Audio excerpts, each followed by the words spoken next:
Conservative media done right. You're listening to the SHR Media Network. The best late-night conservative talk show in America, Sackheads Radio. And listen, there are no people better on the air to give you the best in conservative talk than Sackhead Sean and Sackhead Clint. And we're working on the immigration papers for a certain other guy who happens to work there too. But for those who are tuning in around the world to the best in late-night conservative talk, Sackheads Radio.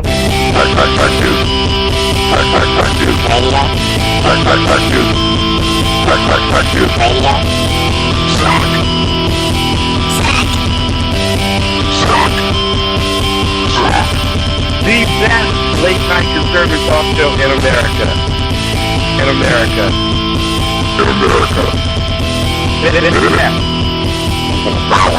And in this web was a large, I'm pretty sure it was the biggest spider I've ever seen. Hey, boys, look what I got here. Hey, where are the white women at? We ain't. Oh, yeah. It's going to be one of those nights. Going to be one of those nights here on the Sackheads Radio Show. Ladies and gentlemen, thank you so much for joining me. That's right, you heard it. Just me, Sackhead Sean. Because, I send Clint out for a simple 1 week assignment. Just 1 week. That's all I ask. Because, hey, listen. Just go out, get some information, come on back. Nothing too hard. But, like a giant child that he is, he doesn't show up. No, I'm just kidding. He's on assignment yet again. Down in beautiful. I don't think he's throwing rocks at hookers yet. I'm just saying that I don't think that's happening. But he's definitely in a place where rocks could get thrown at hookers. That's all I'm saying. But it wasn't the same rock hooker place last week. And you have to calm a rock and hooker, blah, blah, blah, blah, blah. But he will be joining me on the phone here shortly. In the chat room, they start already. Yes, he's on assignment in Tijuana. No, because they wouldn't let him back over the border. I'm sure he's marked on some level. I am sure on some level he would not be allowed back if he went out. And really, there are days that we just don't want him back. Let's be honest. I am the personality on the show. He's just, he's just there. So he'll be on the line here shortly, hopefully. He better be. Because if he doesn't, well, frankly, I'm going to have to call the second best newsman of the business, maybe. So anywho, I know normally we do a bunch of time, a general jackassery. First of all, for our listeners, if you want to jump in the chat room, go to shrmedia.com. Click live chat on the right-hand side. You can jump in. Already a couple people starting to get in there. If you haven't listened, Dan the Man Butcher, El Duce, as I like to call him, or El Duce, I forget which one I call him, but started back this week. And you can listen to his first two shows. He had the amazing Liz Loris on Monday night. And you can listen to his first two shows on Spreaker. Definitely worth sitting down and listening to. Great to have him back. And, of course, Jersey Joe, who has just been lighting it up nonstop for us 5 days a week, 9 a.m. Pacific, 12 on the East Coast with the Reaver Common Sense. And then on Wednesdays, he does this Reaver After Dark show at 5 on the East Coast, 5 on the West Coast, rather, and 8 o'clock on the East Coast. So special thanks to Joe. I want to get down. There's like some sort of magical sound playing in the studio, and I have no idea what that is. I want to get down and talk about this pinhead. And my buddy Jer Bob, good friend of the show, brought this to my attention. I didn't see it. And it started a few days ago, and the truth came out just today, as a matter of fact, it looks like. There's a professor at the University of North Texas by the name of Dorothy Bland. Dorothy is a journalism professor at the University of North Texas, and she also occasionally writes for the Dallas Morning News. She penned a story claiming racism against some police officers in the town that she was walking in. And she titled it, Dorothy Bland, I was caught, quote, walking while black, was the title of the thing. And she went on to say how she was walking in the neighborhood, blah, blah, blah, blah, blah. She does it every single morning, exercise. She's walking in the lane of traffic, and her story is essentially that these two white police officers show up and stop her because she's black. And that's essentially it, and that it's just racism, and really that was it. Well, reality comes out, and dash camera in this situation was a humongous help. And here's why. The police chief said that there'd be an investigation and reviewed it. Okay, you have this young lady, and I'll use that term loosely, both young and lady, who's alleging that while she's just exercising, these two police officers who have nothing better to do with their time, nothing whatsoever, decide to go into the suburban neighborhood and stop her. Because why? Well, because obviously they're racists. This is pretty much her account of the story. They had nothing better to do that morning but hunt down innocent black women and demonize them. So, the police chief gets this complaint, and rightfully so. She investigates it. I have no problem with the investigation, and nor should anyone.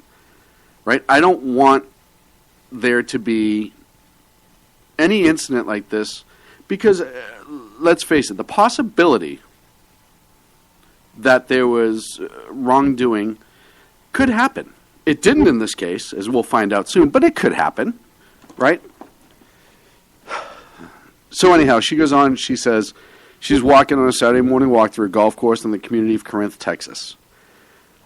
Quote, I often walk about 3 miles near daybreak as part of my daily exercise. However, on October 24th, I delayed my walk until later in the morning as I waited for the rain to stop. I was dressed in my hooded, quote-unquote, Boston sweatshirt, black leggings, white socks, plus black and white Nike running shoes. Like most African Americans, I am familiar with the phrase driving while black. But was I really being stopped for walking on the street in my own neighborhood? If you watch the video,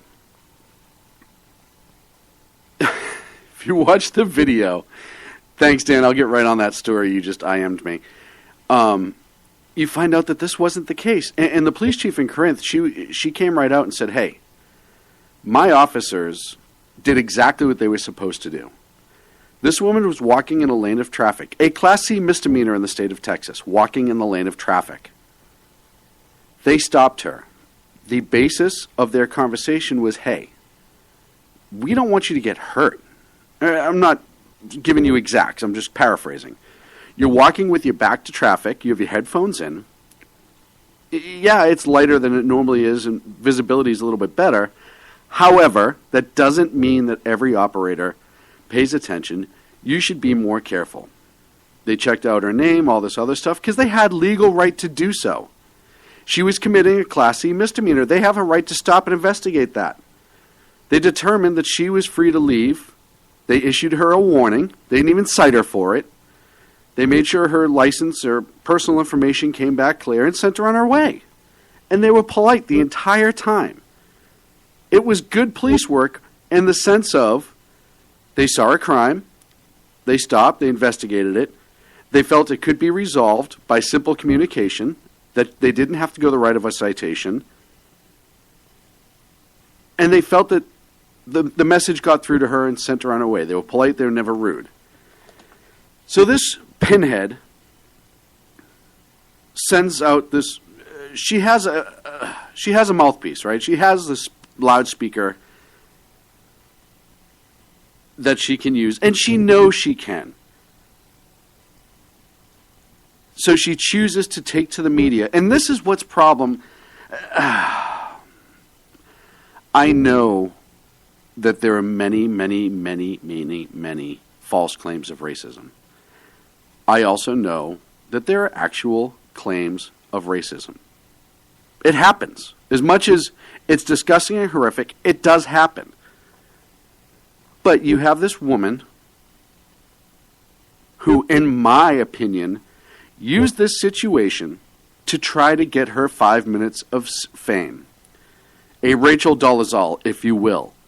I have a mouthpiece, and I'm going to use it for my own personal use and gain. I'm going to become famous. I'm going to be on the news.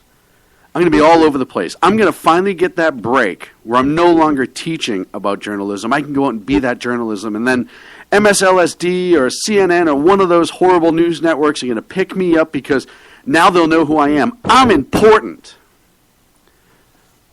Only the videotape tells another story, doesn't it? She's not important. She's a liar.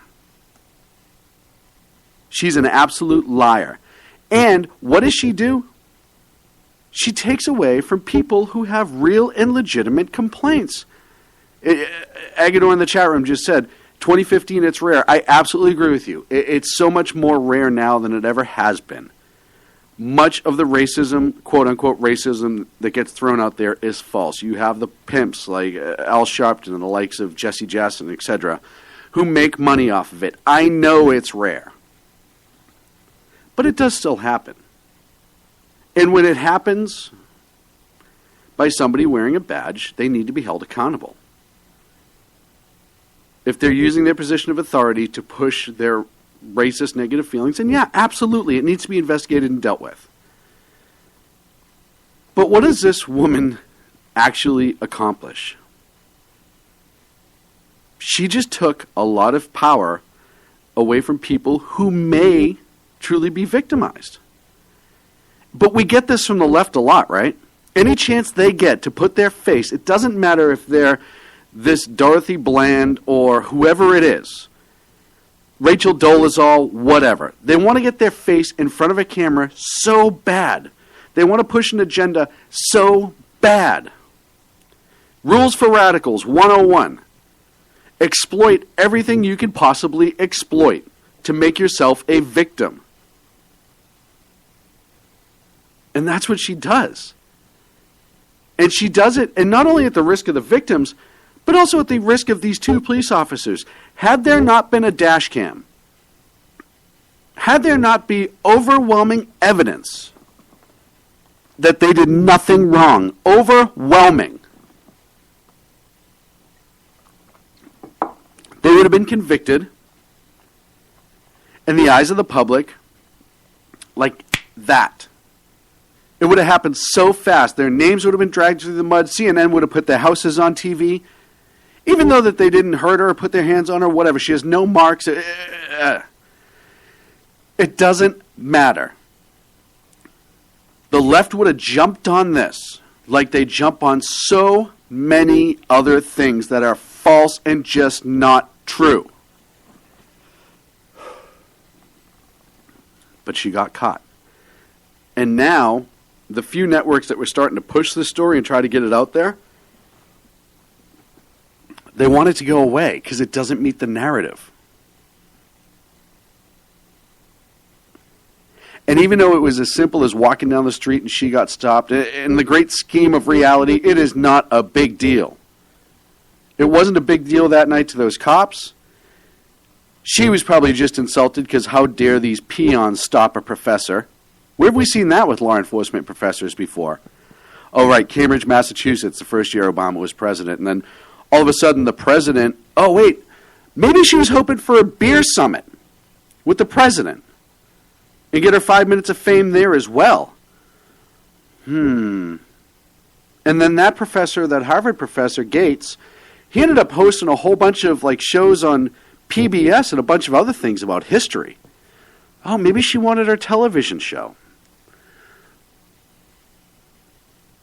My next question is, does the university she works for, and I think it's University of North Texas if I'm not mistaken, are they going to absolutely get rid of her, fire her, lose her, bye-bye, see you later, you're a liar? How can you teach journalism when you are on video, on record, lying about such an incident that could have caused a firestorm in this country? Let's say that, stop for a second, just hit the brakes, and say that these police officers acted inappropriately. Let's move her over 10 feet and she's on the sidewalk. And then all of a sudden, you have the helicopters, CNN, Al Sharpton's marching around with people down there. The craziness explodes, right? And what if these cops did say something wrong or disparaging? It doesn't take much to change the reality to match exactly what they want. Everybody would have went insane. But fortunately, like 99.9% of the cops out there, these cops were professionals. They knew they weren't doing anything wrong, and you could tell when they're talking to her. They didn't have any reason to hide what they were doing or try to stop what they were doing or anything like that. They knew. Hey, this person's walking in the street. They could possibly get hurt. This woman should have been writing a letter saying, hey, you know what? These two nice cops stopped me and potentially saved my life because I could have got hit by a car. I do this all the time. Normally I do it in the dark in the morning. And I don't think about it. I just go out and walk because I'm trying to get my exercise. So I want to thank these two cops for potentially saving my life. For maybe that one driver who just woke up and he's reaching down to get a sip of his coffee and hits me or whatever. That's what should have been written in the newspaper. That's what should have been on the headlines. Hey, these cops were great. Headline, not all cops suck. Headline, believe it or not, contrary to popular belief, cops are great people. But no. This little troll wanted her that's right, troll. Wanted her 5 minutes of fame. And she was willing to sacrifice those guys' job, the well-being of people, to get it. And doesn't that sum up the left? Doesn't that sum up progressivism? Doesn't that sum up everything we talk about on a regular basis when we talk about the left? They will do whatever it takes to get the power and attention that they want. It doesn't matter who they step on to get there. It doesn't matter whose lives they ruin. They need to have a cause. They need to have that name put up on a banner and walked around. Because without it, they're just a normal person. Well, we're all special. Isn't that what the left teaches us on a regular basis? We're all super special and we deserve everything all the time. That's the left. Don't work for anything but expect it all. Well, she's getting it all. I hope she's out of a job. And you know what? If I was down in Texas and I think this university takes state funds, I would be calling your state congressman right now saying, hey, why does this woman have a job? She is a liar, a proven liar, teaching journalism. And I know Dan's saying they don't teach journalism anymore. We can have that argument another day. But that's her job right now, is to teach. All right, how about this for everyone out there? Teach quote-unquote journalism. And then you take the journalistic aspect away and realize that she is in front of a classroom teaching young people. And what is she teaching them? We talked a couple weeks ago about the left in colleges teaching and how they'll teach an agenda versus facts and reality. What else has she taught them that were lies or exaggerations? Is she teaching journalistic integrity? I highly doubt it.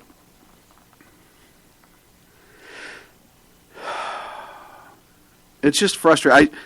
Jer Bob showed me this story and my head butt exploded. Absolutely exploded.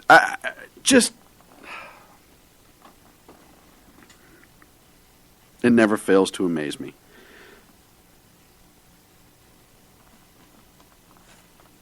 Excuse me a second. I dried myself out on my tirade. So there's a lot of other stories that are out there today I wanted to talk about. And if Clint ever calls in, I might answer it. I might not. I haven't decided yet. But I want to talk about this 9-year-old boy in Chicago. This is just horrific. So Chicago, which by the way has more shootings this year than all of 2014, already up to, and we still have a couple months to go. Earlier this week, 9-year-old Tasheen Tyshawn Lee, was playing in an alley or hanging out in an alley. They're still trying to figure it all out.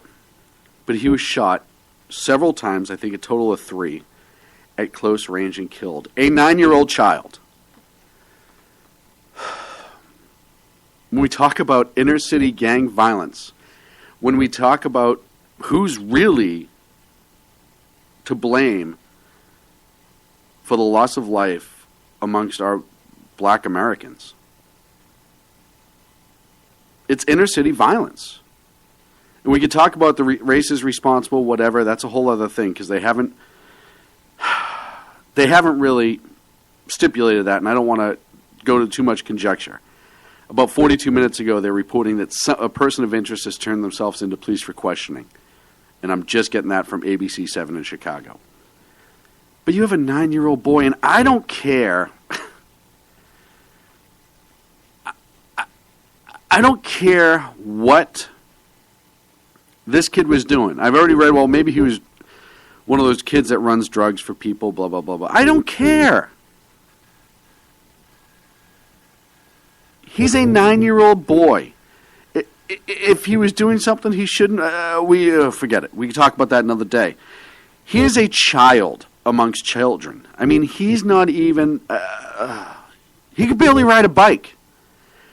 And some thug, and I don't care what color the thug is, executed this little boy at close range. And then they're initially saying, oh, we're not sure if it's crossfire, blah, blah, blah, blah, blah. If 4 people were shot and he was one of the people shot, then you could argue that there was crossfire. When you have a 9-year-old boy shot 3 times up close, at close range, and killed in an alley in Chicago,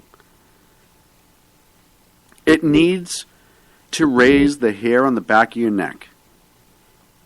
And if you live in these cities, and if you're one of those what are the t-shirts I see all the time? Don't snitch or something like that. This is the situation that you're creating. When you don't snitch, or you allow drug dealers, or you don't police your communities, you don't call the police and report crimes, and when there is a crime, you don't say you saw anything. Well, I didn't see nothing. Really? Because the video camera showed that you and 4 friends were standing right there facing that direction. I didn't see nothing. I ain't no snitch. 9-year-old boy, shot and killed. Somebody better have damn seen something. And if this person of interest isn't the shooter, then they need to find him. But these communities need to start owning their problems. You can't rely on the police to do their jobs when nobody sees anything and nobody wants to get involved and it's not my problem. It is your problem because it could be your kid next. And if it's black on black crime, brown on black crime, I don't care. Anyone who has children, and I don't care where you live, where you're from, or where you're going, if you have a child, or nieces and nephews, or friends with kids about this age, take a look at them and imagine, just for a second, this happened to them. You'd want the entire world, everybody who could have been in the area and heard, saw, smelled, to speak up as much as they can. And Tyshawn, his family deserves that. And I don't care, I've said it before with situations like this, I don't care what his family members have done, if they're good people, bad people, whatever. It's a 9-year-old child whose flame was extinguished at the hand of a thug. And as far as I'm concerned, when they catch that thug, if it isn't the person who turned themselves in, they need to get the chair, or gassed, or hung. I don't care. This is more heinous than anything else out there. You want to talk about what's wrong with America? Everyone wants to point to the racist police. Why don't we start looking at the real problems? I think back to my good friend, the exceptional one, Ken McClinton, and his daughter being murdered. And where was the outrage there? He had a core group of friends. Absolutely. And they rallied. Absolutely. And he's still fighting to this day to make a change. Absolutely. And there are many people who are standing with him. And there are many other people like that in the country who are trying to get the momentum going, to make a change in their community. But I hate to say it, Chicago can only blame Chicago for these types of problems. Democrats, you have a hand in this. I'm not saying you're responsible for this young man's death, but for the situation that the city of Chicago's in, your hands are all over it. It's one of the most violent cities in the world. I hate to say it. Most of the guns used are being possessed by people who shouldn't use them, who probably shouldn't be out of jail. Right? We saw that with the New York City police officer who was killed a couple weeks ago. The judges that released him, the shooter, they had remorse because they didn't look at the totality of the facts. Our criminal justice system, it's not the cops that are the problem in this. It's the liberal laws and this ideal that people can be rehabilitated, blah, blah, blah, blah, blah. Oh, we can make them better. Put them back out and be productive members of society. Hey, that's all well and good. You don't go to jail for that. You go to jail to pay your debt to society. That is what jail is and prison is for. To pay your debt to society. If you want to rehabilitate when you get out, great. Go for it. When we do early release and early parole, and our prisons are overcrowded, and I heard a couple pinhead liberals talking at lunch the other day. They were in town for a convention that has to do with prisons and all this other stuff, and I really started to listen close when one of them was saying, I met with the president last week, Obama, and these guys legitimately were higher ups in the democratic ways. You could tell by the way they were talking, how they would dress, and how they approach things. But one of the things that they said is, all these other states that are using segregation and admin seg, or ad seg as they like to call it, and putting people in rooms by themselves for days on end for bad behavior, they're crazy. They've lost their way. They're not rehabilitating those people. No, it's not their job. Liberals created rehabilitation in prisons to create jobs for other liberals. I can tell you right now, you go to San Quentin Prison in the Bay Area, California, one of the nastiest prisons in the country. Death row is there. And you look at on the weekends, all these uber-rich people who live in the Bay Area, a majority of them liberals, because I have friends who work in that prison and they've told me, who come in and paint with the prisoners and play tennis with the prisoners. These are guys who are murderers, rapists, and robbers. They get 3 square meals a day. They can have education for free if they want. Hell, you can get a sex change in California prisons now. All these things that there's a reason people reoffend and go back to prison, because their life is actually better in prison, barring the occasional shanking and possible shower rape. But I've talked to some people who've gone back. They've told me that. Hey, listen, I get 3 really decent meals. I can learn a trade. I can hang out in the day room. As long as I don't do anything really bad, I don't get solitary confinement, which some prisons in California don't even do anymore. If I claim to be a special unit or need a special unit, I'm protected, protective custody, all these other things. And on top of it all, they have people who come in on the weekends, play ping pong with them, tennis, teach them how to paint, coping classes, how to cope with their stress and anger, blah, blah, blah, blah, blah, blah, blah. I've heard stories of females who've started relationships with them, all these other things with the prisoners. It's mind-boggling. When have we taken the teeth away from our criminal justice system, and why? And it's spreading, and more and more this is happening, and this is why people in Chicago think they can shoot a 9-year-old boy, Tyshawn Lee, and not think twice about it. This is the type of situation you create when you allow lawlessness. Yes, there's procedure in place, but there's no punishment. There's faux punishment, but there's no real punishment. There's no rules that are enforced. these judges and trial lawyers and everything, they've destroyed the punishment system in our country. People aren't afraid to go to prison. Hell, when I was growing up, the thought of being talked to by a cop scared the hell out of me, because if my parents ever found out, they'd beat the snot out of me.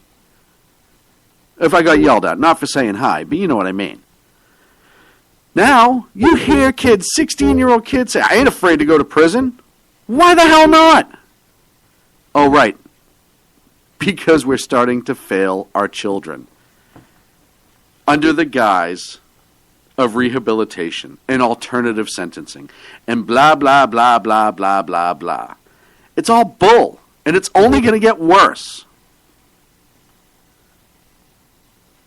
People, you need to start taking back your cities and your streets. The cops patrol it, but you live there. Most of the cops get to go home at night. You have to stay there 24/7. And I don't care if you pay for your house, if the government pays for your house, whatever. We can have that talk again later. But we have to start by getting these scumbag criminals put in their place. And their place is by a 4x8 cell with a really uncomfortable bed and a toilet that works every third day. Bread and water. Bread and water. As you can tell, I'm up against a break. When we come back, I want to talk about the Russian plane that went down and some of the new information that's coming out, some of the speculation and conjecture. There's a whole lot more right here on the Sackheads Radio Show, live on the SHR Media Network. In a world controlled by corrupt politicians, You got a business. That you didn't build that. a team of ordinary men emerge from the ashes to give voice to the voiceless and hope to the hopeless. Sackhead Sean. Dude, I'm not saying cow for the stupid promo. Sackhead Clint. All good friends of ours usually show up drunk. Also starring Sacco as the producer. I'm a little bit drunk, 'cause I'm drinking. They are the Sackheads Radio Show. Every Wednesday at 8 p.m. Pacific on shrmedia.com.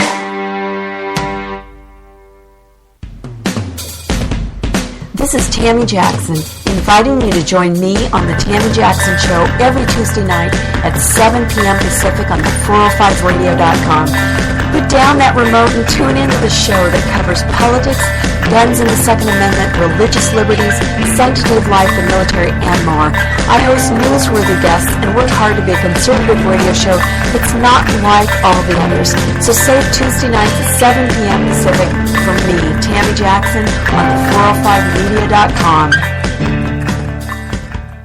Who listens to the Andrea Kaye Show? Let's find out as we eavesdrop on listener Roger Johnson in Encinitas. You know, if our policy is going to be bring any child who comes across the border, we have to take them in. Okay, so apparently Roger fell asleep in the middle of my brilliant political tirade, and now he plans to sue me because I put him on the air, sleeping. Obviously, he's a liberal. Snoring, not an option while listening to the Andrea Kaye Show, Tuesday mornings at 11 on Financial News and Talk. You know I'm right. Y'all know I'm right. Hello, I'm Matt, a student at Hillsdale College. Here's Hillsdale President Larry Arnn on the continuing relevance of the Constitution. Many argue today that the Constitution is outdated because it addresses problems peculiar to the 18th century. Some parts of the Constitution do read rather quaintly. Consider the injunction against titles of nobility in Article 1, Section 9 of the Constitution. But is that so outdated?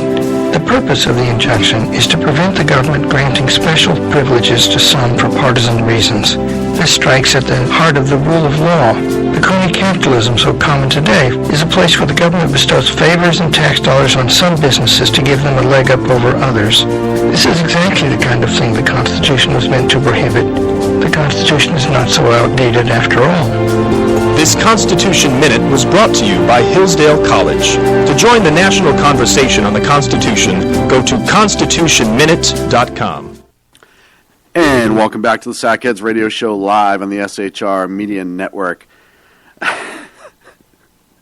I love the inbox messages I get from some of my quote-unquote friends who were just trying to help me out when my when my partner doesn't show up.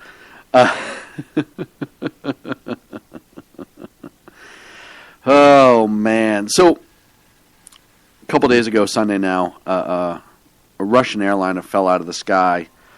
Russian Metrojet took off in Egypt about 20 minutes later.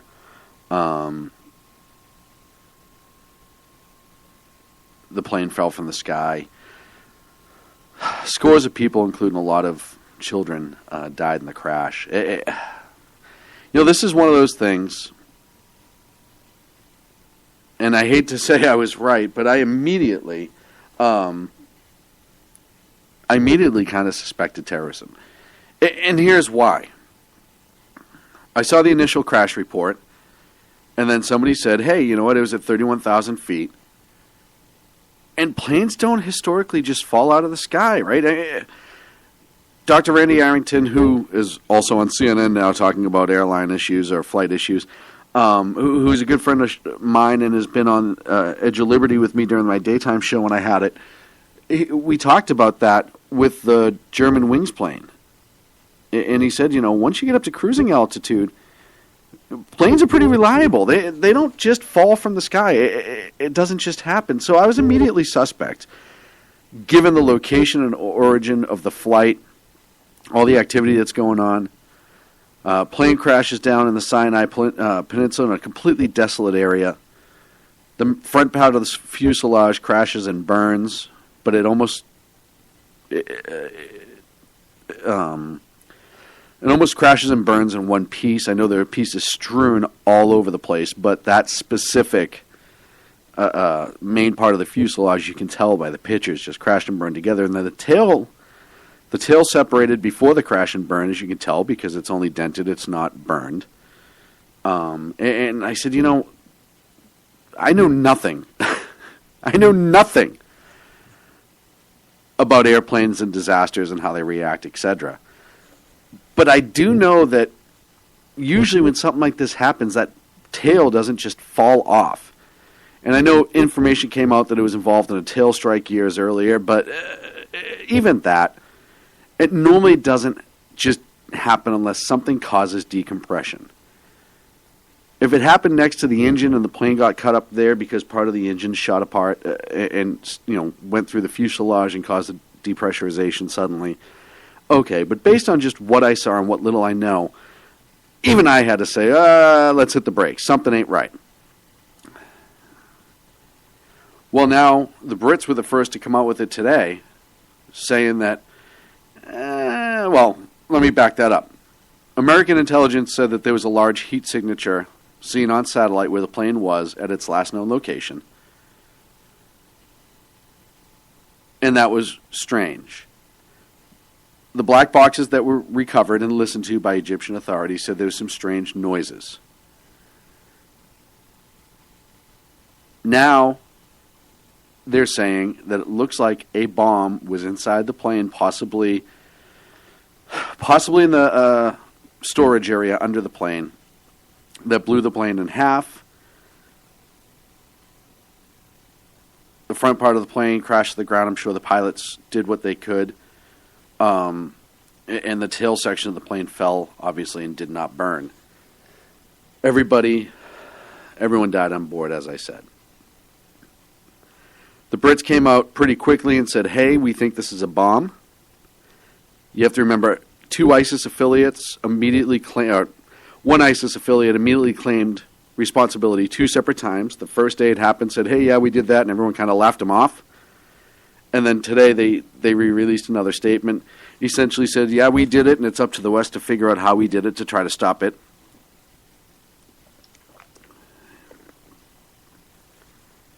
And they will. But if it was a bomb, as U.S. intelligence is starting to leak out, the Brits are starting to leak out. ISIS may have made the worst possible mistake that they could have made. Listen, there's problems going on in Syria, and they're fighting with ISIS, the Russians are, and bombing them. Which is all the more reason why I kind of suspected this right off the bat, right?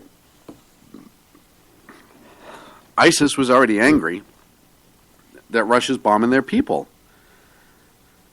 And you now have a Russian airliner and a Vladimir Putin and ISIS kind of meeting in a very, very dark alley. Because here's the thing. Unlike us, well, when Reagan was in office, we dealt with it appropriately. But unlike the current status and the current administration that's in this country, Russia's going to do something. And I would not be shocked if in a few days you start seeing Russia bombing ISIS all over the world. I'm not kidding. They've literally poked the bear bombers. And they may have crossed the line. And we saw with Chechnya and other things, the Russians don't mess around.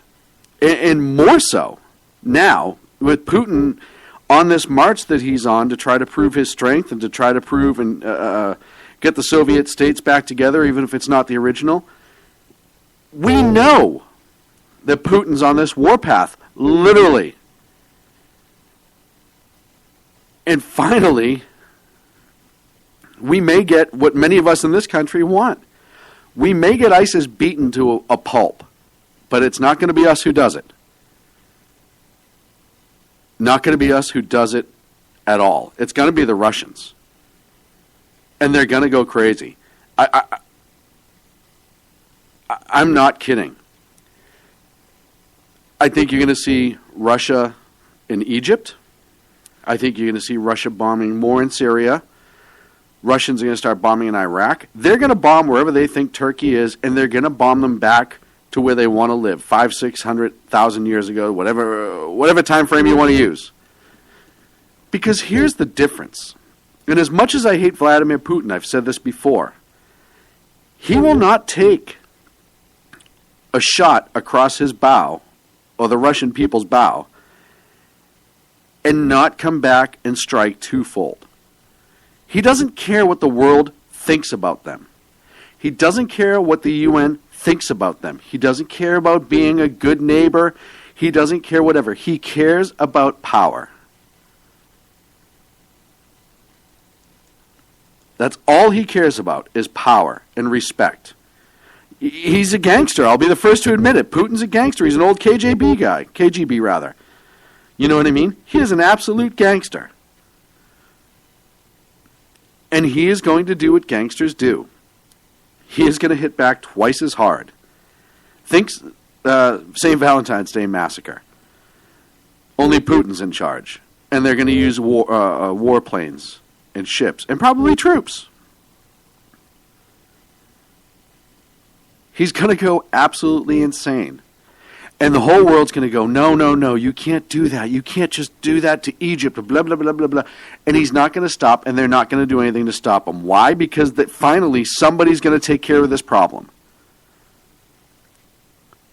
I said troops, and I mean, I think Putin will drop troops in whatever country he has to eradicate. I really think that this is going to be a much bigger incident than anybody realizes right now. Mark my words. It's not just Syria. It's going to be everywhere. And he's not going to stop. For two reasons.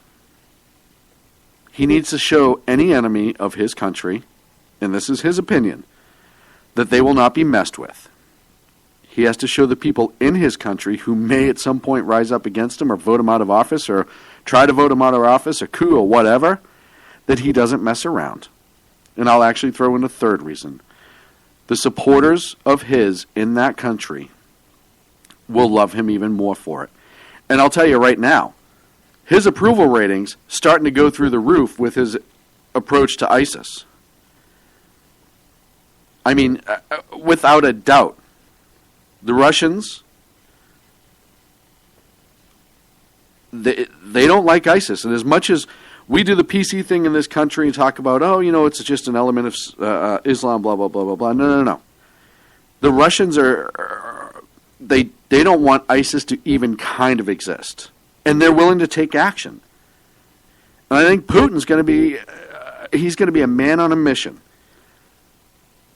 Literally, the old joke with Putin is it looks like every time he walks away from something, it's going to explode. That joke, that joke may be reality. Every time Putin walks or looks at a country, there may be explosions there. Because he's not afraid. He doesn't care.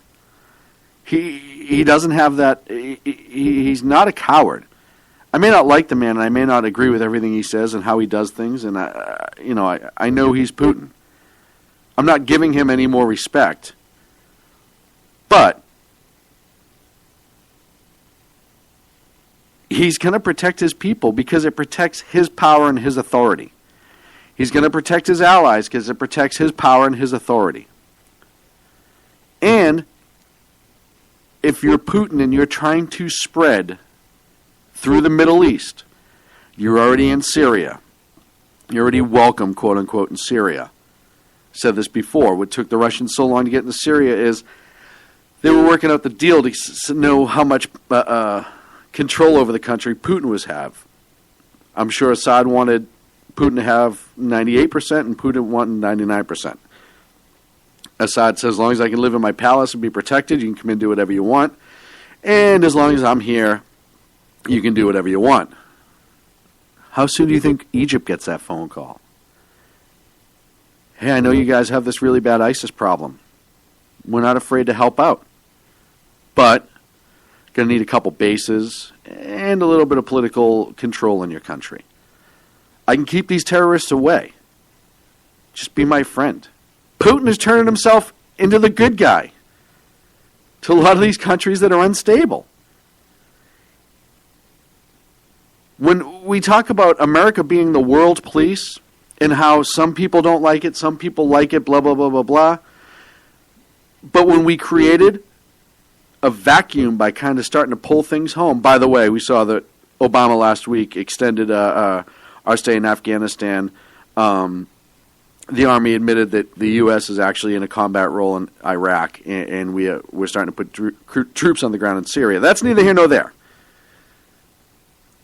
Once we created this vacuum of starting to go away too soon, too quick in unstable areas, and people now know that America is afraid to stand up to tough battles. Not the people, the government, Obama and the other shills up there. And now all of a sudden, here comes Putin. Hey, we can stabilize your region for you. We can help out. You have these bad ISIS guys? Hey, they bombed our plane, but whose plane's next? You guys are helping us with the investigation. They're already a thorn in your side. Let us land some planes. Let us use some ports. Give us some oil.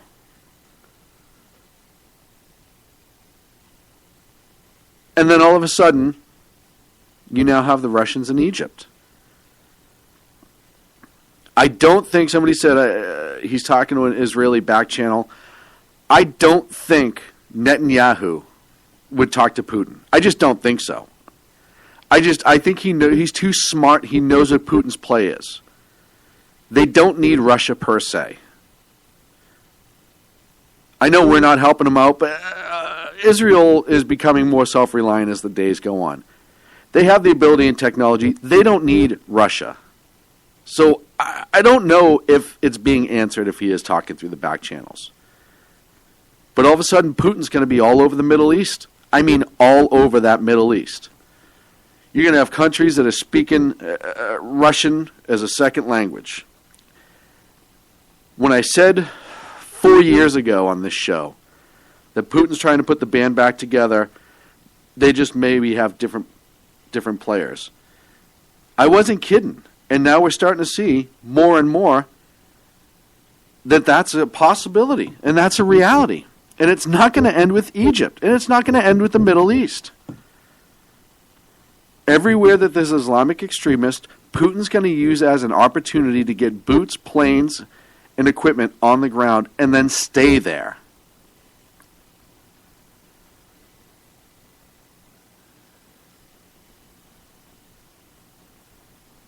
and then stay there. And they're starting to creep out again and creep out more. We already know about China, the China connection. That's a big deal. We already know about the Iranian connection. That's a big deal. Russia, there's some places in South America. Do you start to feel like our troops are being surrounded by Russians? Because I kind of do. And right now it's our troops, but it's not long before it's our country. I guarantee you with this new uber-liberal, crazy Canadian Prime Minister, thanks, Cal Fritzy, eh? How soon do you think before Putin starts making friends with Canada? When I say I don't trust the man and he's crazy, I'm being 100% serious. You're talking about a guy who sent over warplanes on the 4th of July to quote-unquote wish us a happy 4th. That wasn't it. It was to poke us a little bit. Same thing he's been doing right along with the sub-patrols and the sub in the Gulf. All of that is a reality. This is Putin using Cold War tactics. He's playing checkers, and our moron in the White House is playing chess. Let me reverse that. Putin's playing chess. You know what it is I just looked up and saw a compliment from Dan Butcher in the chat room. And, by the way, shrmedia.com live chat. And I actually got it. Then I got nervous, right? The pressure was on me. Second best newsman in the business, paying me a compliment. I have to keep up my game.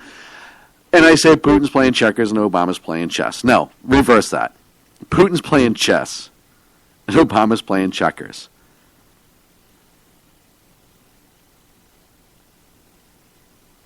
And we're in trouble. I really believe that. We're in trouble. And I talked about the 50 troops on the ground. We're now advising in Syria. And I'm sure we were already there when the Army Master Sergeant, who was a Ranger, died in the Kurdish assault last week on ISIS that rescued hostages. It kind of told us we were already on the ground. He was in an advisal role, as they say. But we were on the ground. But now they're saying, we're going to put 50 advisors in Syria. How soon before Putin tests a response from this administration? Because we know Russia is bombing the rebels that we as a nation, are supporting right now. We know we're going to have 50 troops embedded with them. We know that Russian House Intel guys all over the place now because they're working with Syria. How soon until a bomb drops and kills, a Russian bomb drops and kills an American soldier and a member of the military who's advising?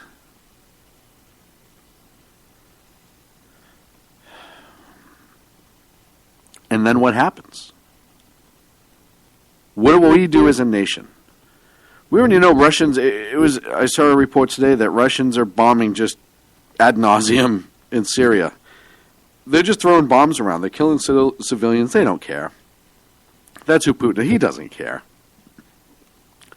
They're bombing areas that are sympathetic to the Syrian rebels.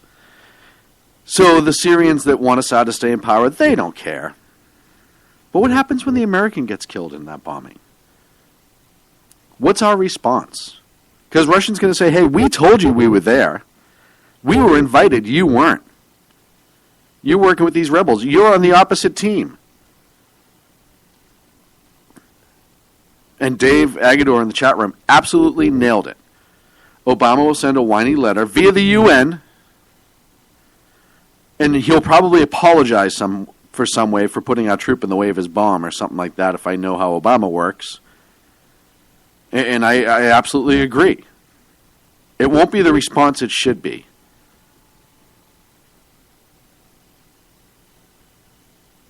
And Putin's going to just put that little notch right in there. Click. And Putin's going to do a lot. Folks, it looks more and more like we're going to have a conservative in the White House. Putin knows that. He knows that this ability to push around isn't going to end. You're going to see the Russians move this year more than we've seen them move since after World War II. I guarantee it. Because he knows he can only push this president around and that the next guy or gal will probably not stand for it. And even if it's Hillary, I hate to say it, Hillary won't allow Putin to push her around because it's Hillary, and I've talked about it before. I think she only cares about what Hillary cares about. And if he's making her look stupid, I think she'll push back way more than this guy would. As a matter of fact, the liberals don't want that because she is uncontrollable. That's the only reason why they're not as big of a Hillary fan as you think. That's why Bernie Sanders is polling so well right now, because he's controllable, she's not. So outside of Sanders, just about anybody who gets into that White House is not going to stand for this crap with Russia. And Hillary has a chip on her shoulder over the reset button. And she's going to prove that she's not going to be pushed around by Russia and that she's going to fix it. Hell, Sanders loves Russia. We talked about it last week, right? He's the guy who won it like, what's his name there? Lindsay said during the debate. Sanders went on a vacation to the Soviet Union, never came back. Sanders isn't going to stand up to him. So barring Sanders getting in the White House, just about anybody who gets in there is going to stand up to this guy. More than this president has. And he knows that. And you are going to see a Putin move and spread as much as he can. He's going to be man-spreading, folks. He's going to be man-spreading all over the globe. Get that image out of your head, huh? How's that for you? Is that burning a little bit? A little brain bleach for you? Yeah. Yeah, I do what I can. Because Putin's power hungry. And he knows he has a weak president in the White House right now. Beyond weak. I don't even know what a lesser word for weak is. Or a better word for weak, depending on how you want to look at it. We have a coward in the White House. I don't even want to say coward because he's intentionally not standing up. A coward would be afraid to do something. He's not afraid. He's making his choices, and he knows what he's doing. It's not what we want him to do, but he knows what he's doing.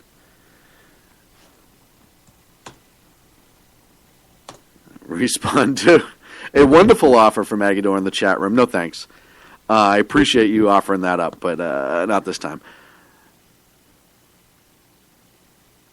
But the question is can this president hold him off enough for the next president to get in? Listen, we've already talked about it. It doesn't matter who the next president is.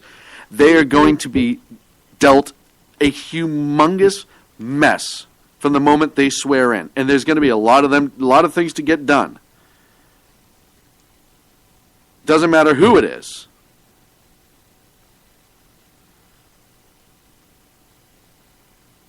But you're going to see this president, I think, just be backed down all the way. And he's going to allow it to happen. And nobody's going to stand up. And you're going to have Congress do what Congress does. Blah, blah, blah, blah, blah. You're going to have all the typical talking heads come to the microphone and talk about, once again, how something needs to be done. But kind of unlike the Russians did in World War II, after they just kind of took over all those states, the Soviet states. This time's different because Putin's being invited in, and he will be invited in. He's cutting the deal to take the power. And there are countries that are going to want him there.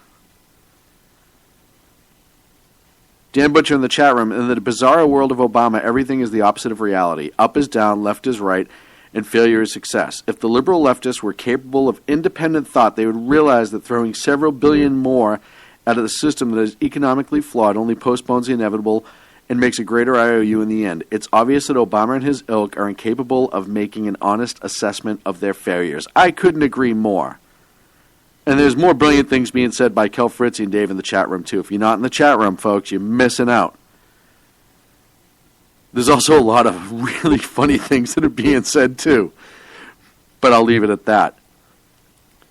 But you mark my words, 9 o'clock Pacific time on the 4th of November, 2015, you are going to see a Soviet Union. Let me check that. A Russian Federation spread all throughout this world within a year. They annex a few places they have to, and then invite themselves into other places and never leave. And then they will have the ability to reach out and touch us wherever we are.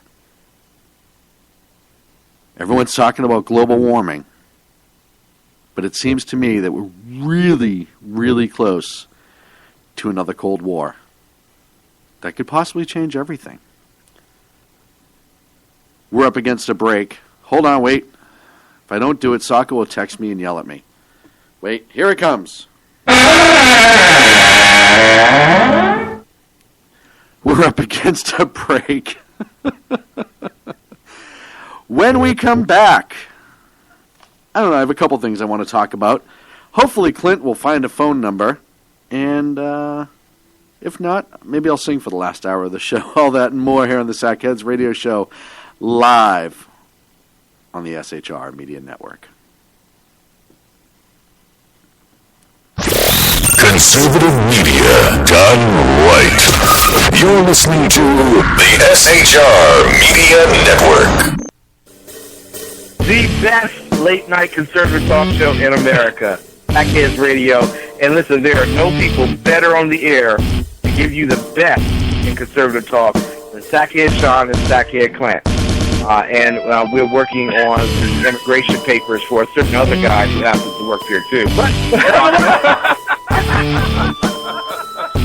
For those who are tuning in around the world to the best in late-night conservative talk, Sackheads Radio.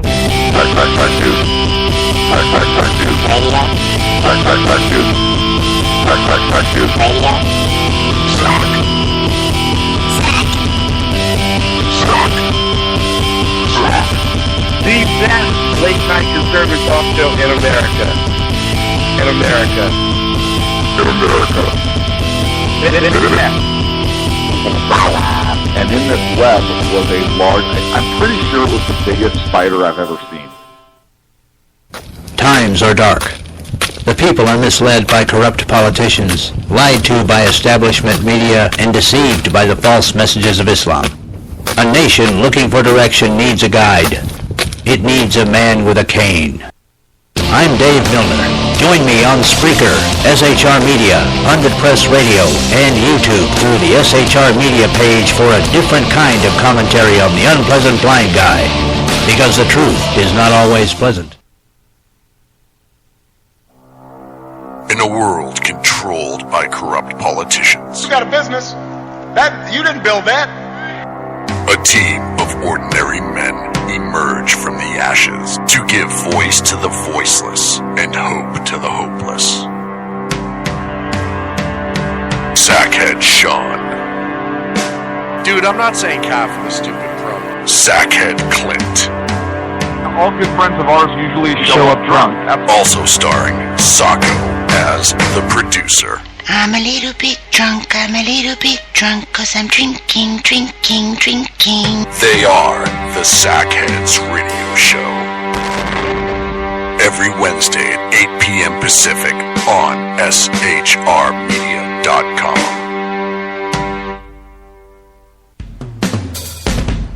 This is Tammy Jackson, inviting you to join me on the Tammy Jackson Show every Tuesday night at 7 p.m. Pacific on the 405radio.com. Put down that remote and tune into the show that covers politics, guns and the Second Amendment, religious liberties, sanctity of life, the military, and more. I host newsworthy guests and work hard to be a conservative radio show that's not like all the others. So save Tuesday nights at 7 p.m. Pacific from me, Tammy Jackson, on the 405media.com. Who listens to the Andrea Kaye Show?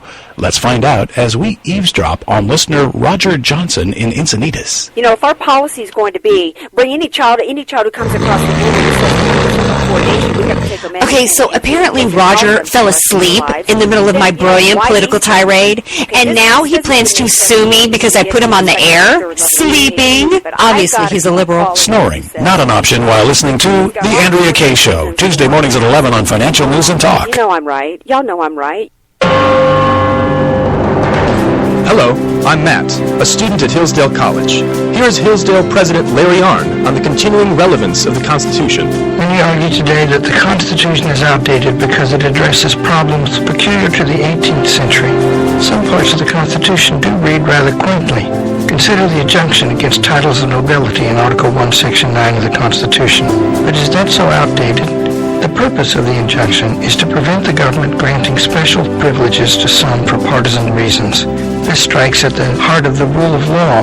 The crony capitalism so common today is a place where the government bestows favors and tax dollars on some businesses to give them a leg up over others. This is exactly the kind of thing the Constitution was meant to prohibit. The Constitution is not so outdated after all. This Constitution Minute was brought to you by Hillsdale College. To join the national conversation on the Constitution, go to constitutionminute.com. Conservative media done right. You're listening to the SHR Media Network. And welcome back, ladies and gentlemen, to the Sackheads Radio Show live on the SHR Media Network. Still trying to find Clint, which at this point I can't even begin to. Maybe they won't, or maybe they won't let him back in the country. Maybe his cell phone signal isn't working where he is, whatever third world part of the state he's in. I don't know.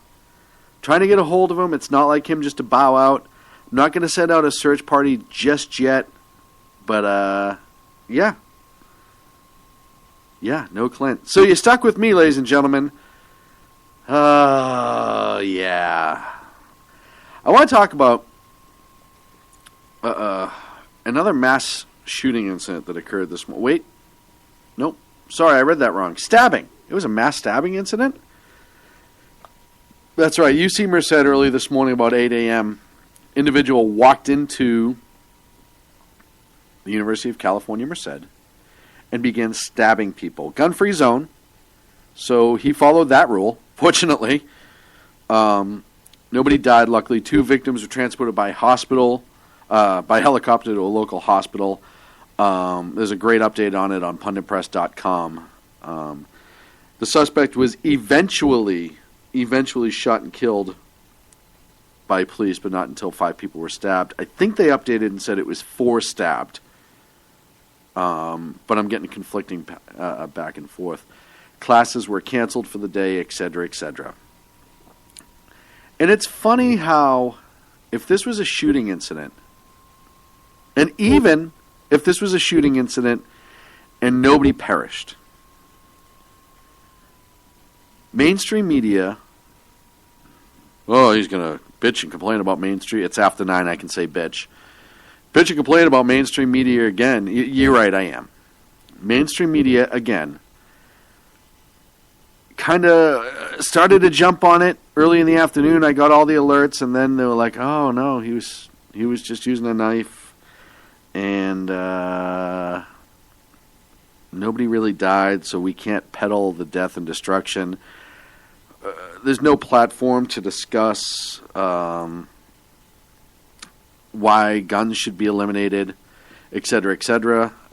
Yeah, let's let this go. We're going to blurb it. It'll still be there occasionally, but we're not going to run to this like we normally do. Folks, we talked about this in the past. Clint, my partner Clint goes crazy on this, and I agree. The first mass killing in this country on this soil that is documented was done with an edged weapon attack. We talk about other edged weapon attacks that happen throughout the country. Then we talk about the left who comes out and wants to talk about end gun violence, but not all violence. They just don't do it, right? And this is another example of a gun-free zone that was attacked because the suspect, who I'm sure if we find his writings later on, or if he had an agenda or whatever, a manifesto, if you will. I hate when they call it that, but I don't know why. It's just me. But I think we will find that he planned on dying anyways.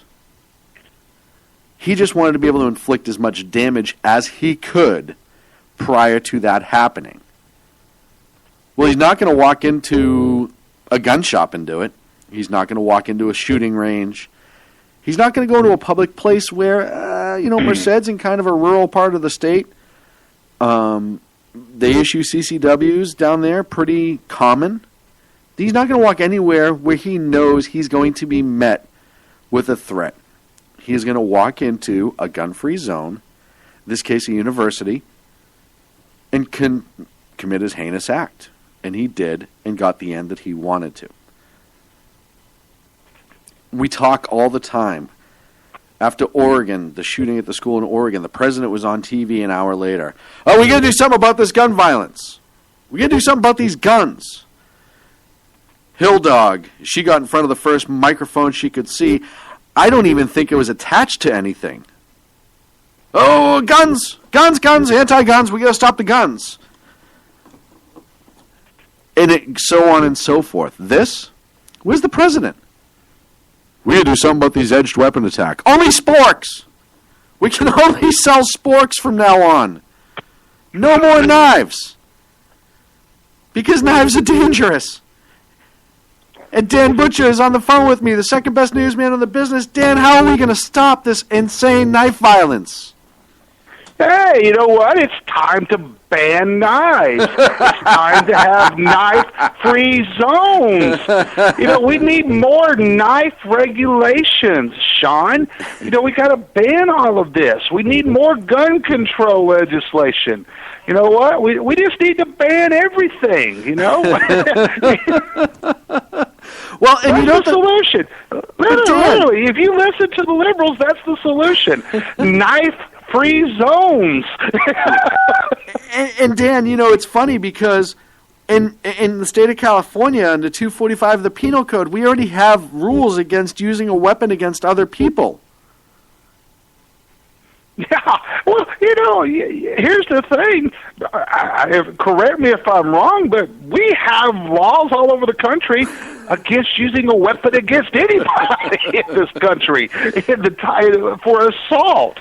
But the problem is the bad guys don't give a damn about the laws. They don't give a damn about background checks. They don't care about gun-free zones. They don't care about anything. You can enact you could confiscate every single last weapon in the United States if you wanted to, but yet the bad guys would still find a way to get a knife, to get a gun, to get whatever they think that they need to carry out the attack. Prison is a great example. Prison is supposed to be, let's face it, prisons are supposed to be a weapon-free, drug-free zones, rape-free zones. Yep. Well, guess what? They're not. They still find a way to get the weapon, get the drugs, get the contraband, et cetera, et cetera. The bad guys are going to find a way to get these no matter what you do. And then in the meantime, let's penalize the law-abiding citizens that actually need the weapons to defend themselves. It's been proven time and time again that when you have an armed public that can defend themselves, crime goes down. It's proven time and time again when you enact such laws, such stringent gun control laws like you're seeing in Chicago, you're going to see increased instances of crime, increased murder, etc. The severity of the crimes also increase, Sean. Well, and I know I rambled earlier on about prisons, but I have a friend of mine who's a prison guard, and he tells me some of the insane things that in California that they go through. They're handing out condoms in prison now to stop the spread of disease. Think about this for a second. Here's a place where everything is supposed to be controlled, and they're handing out condoms. And here's the other thing, Sean, with this bizarro world that we've got going on where, we had the Department of Education yesterday announce that, if you've got a teenage daughter in a public school, they're going to have to shower in the same showers as the boys now. We're going to withhold our public funding to you. We're going to withhold federal funding to you. You know what? Here we're going to hand out condoms because in the bizarro world, we're going to have some have a woman out there that has become a man that's going to, quote unquote, become a man that's going to file a lawsuit somewhere and say, hey, you put me in a women's prison, but I should be in a men's prison because, well, I'm a man. Well, guess what? The attitude might change if that particular individual is raped, impregnated, et cetera, et cetera. But that is the bizarre world, upside down, twisted world that is trying to be forced upon us by progressives, under the leadership of Barack Obama. This is what you're seeing. It's the new, what they call the new normal. And Sean, I preached about this last night, that this stuff is just downright dangerous. Yes. It is dangerous for all of us. Dangerous for our children. Dangerous for you and I. It's dangerous. They're making our world more and more unsafe.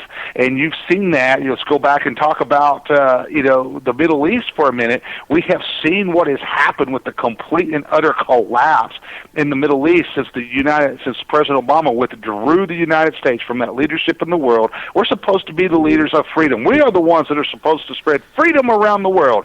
Whether you like it or not, that is a role that the United States has embraced since the founding fathers. But yet you have Barack Obama pulling back, and who's filling the void? It is Vladimir Putin. It is the Iranians. It is China. All of the people that we did not want filling the void in these circumstances. Well, so you go back to this stabbing incident, and I just kind of want to back the bus up a little bit. You go back to the stabbing incident. You go back to the shooting of Tyshawn Lee in Chicago.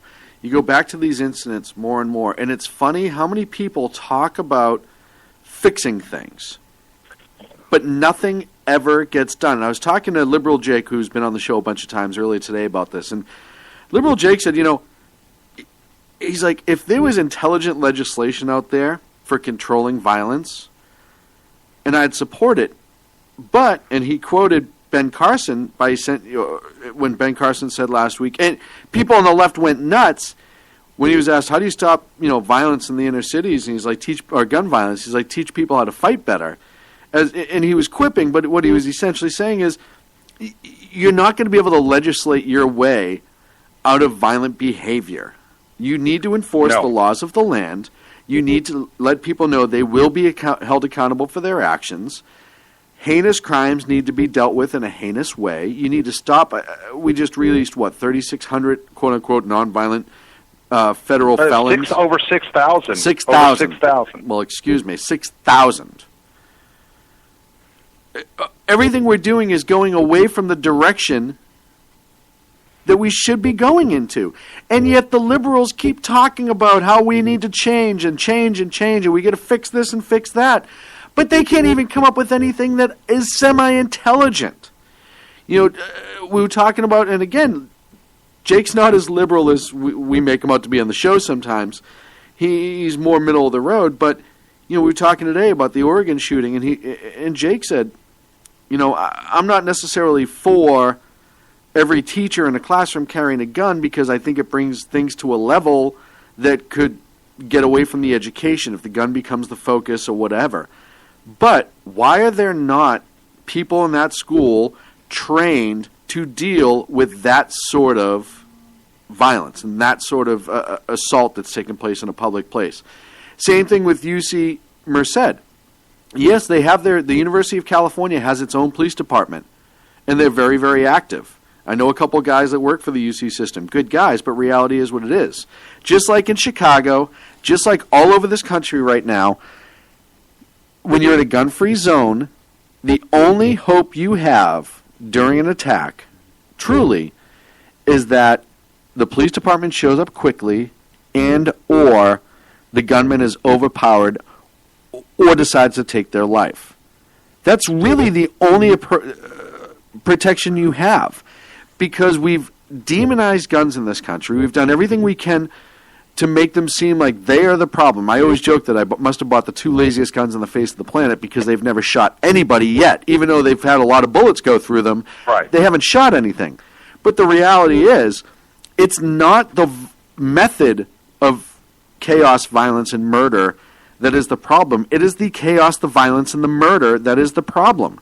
When I look at Tyshawn Lee, a gun was used, but he could have easily have been stabbed by this monster, whoever it was, or strangulated. We have kids who are kidnapped and strangled way more than I'd like to admit. I think of the case out of Santa Cruz where the kid killed his neighbor. He was like 16, and he killed, I think she was a 7-year-old, a 6-year-old. He strangled her and stuffed her into a box.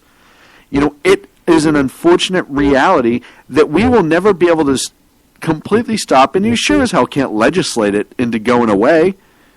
Agador in the chat room, try enforcing the laws we have and keep in prison about punishment, as I said earlier in the show. Exactly. I couldn't agree more.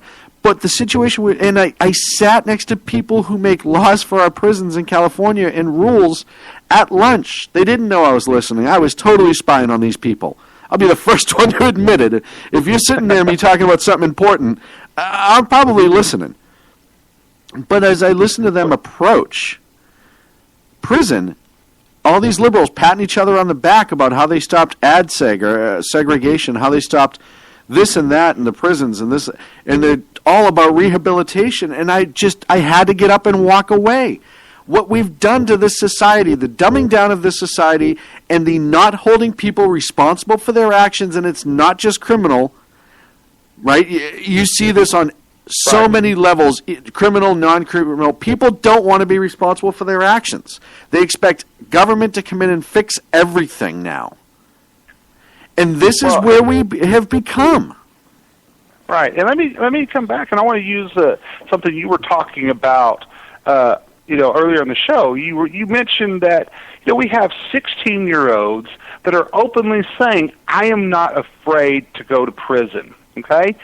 And I'm going to bring this into the conversation, too. Here we have the mothers of Trayvon Martin and Michael Brown still continuing to get their 5-minute, their 15 minutes of fame coming out and talking about they're supporting Hillary Clinton for president and stuff like that. You're talking about two mothers that could have cared, in my honest opinion, that are now profiteering off of the death of their son. Yes. It is great common knowledge about the infighting between in the Brown family over merchandising rights. Yes. Who's going to sell what and who's going to make money off of what in this case. Trayvon Martin's parents have become, a lot better off than what they were before since their son was killed. By the way, these were two young people that died as a result of their own actions. Yes. Not the actions.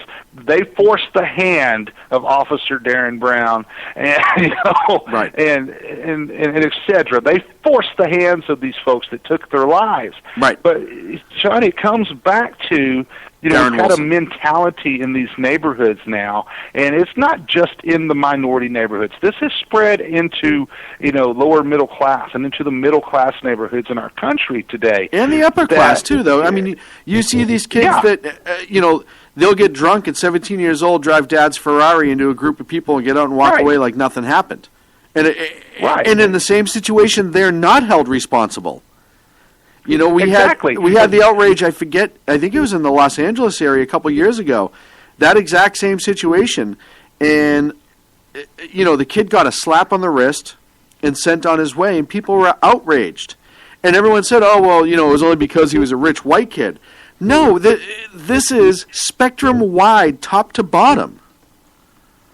Exactly. And, we've got, this is something that, a lot of people ask, well, how do we address this? How do we get to this? You know what? This is something that, number one, we have to enforce the laws that are on the books already. We've got plenty of laws. Those need to be enforced. But it goes further than that. This is something that we have to get back to literally the very roots. We've got to start over in a lot of these neighborhoods. And we've got to get in there, because what you're hearing and I'm going to pick on, and I'm going to talk about particularly the minority neighborhoods right now, because let's face it, Al Sharpton, Jesse Jackson, they profiteer off of the backs of these folks. Oh, nonstop. Barack Obama plans on doing the same thing when he leaves office. if there, Al Sharpton has never seen Al Sharpton's never seen a black kid murdered. That the only time he's going to show up is if he can make a buck off of it. And then you have the Black Lives Matter movement, the New Black Panthers, the Nation of Islam. All of these are domestic terrorist groups. They should be addressed as such. They should be treated as such. They're calling for the open murder of police officers. So how do we deal with this? Because they're spreading this message. They're indoctrinating the youth in these minority neighborhoods into thinking this. There's an analogy that at one time that you can drive around in any neighborhood, and you can drive around to grammar schools, and you know what? You see little kids, regardless of their color, whether they're black, white, Hispanic, Laotian, whatever. All of these kids are playing together. Yep. They're playing together. They don't know of the hate. But at some point in their lives, by the time they get to be that 16-year-old kid that's saying, you know what? I'm not afraid to kill somebody. I'm not afraid to kill a police officer. I'm not afraid to go to prison. All white people are evil, whatever. Something has been ingrained in them to form that hate. And it's the absolute nonsense that you see coming out of the mouth of Al Sharpton, Jesse Jackson, Barack Obama, and the Obama administration openly advocate this nonsense. Yes. Talking about the evils of the police officers. Talk about white privilege, wealth redistribution, all of that nonsense. When in reality, if you listen to the true leaders in the African American community, and we're going to talk about, and we'll use Dr. Ben Carson as an example, Alan West, and the list goes on and on and on. But if you listen to these folks, they say, you know what we got to do? We got to get back to the very root of the problem. We've got to get to the rot that's in the root that has taken hold in these neighborhoods. We've got to return our fathers back into the families. We've got to return God back into our families. We've got to return, God back into our classrooms. People got to get involved in their communities, involved in their children's education. And, we got to talk to people about pursuing the American dream, pursuing whatever opportunities that they need, educational-wise, college, trade, whatever, to help them become successful, to talk to them about being an entrepreneur, talk to them about inventing the next great widget.